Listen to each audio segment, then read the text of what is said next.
ఏ మౌని, ఎవరే నేను లేనని చెప్పింది? ఇదిగో చూడు, నీ ఎంగేజ్మెంట్ లో ఉన్నాను, నీ పెళ్లిలో ఉన్నాను.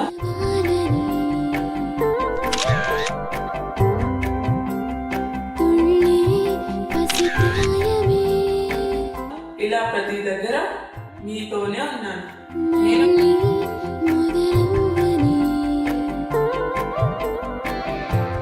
నేను మీకు కనబడకపోవచ్చు, కానీ మీ అందరిలో మీ సంతోషంలోనే ఉంటాను.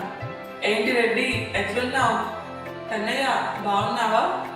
మౌని, నిన్ను మా అల్లుడు హ్యాపీగా చూసుకుంటున్నాడని నాకు తెలుసు. నేనైతే రోజు మీ అందరినీ చూస్తూ సంతోషంగానే ఉన్నాను. మీరు కూడా హ్యాపీగా ఉండండి. సరే, డాడీని జాగ్రత్తగా చూసుకోండి. వెళ్ళొస్తాను.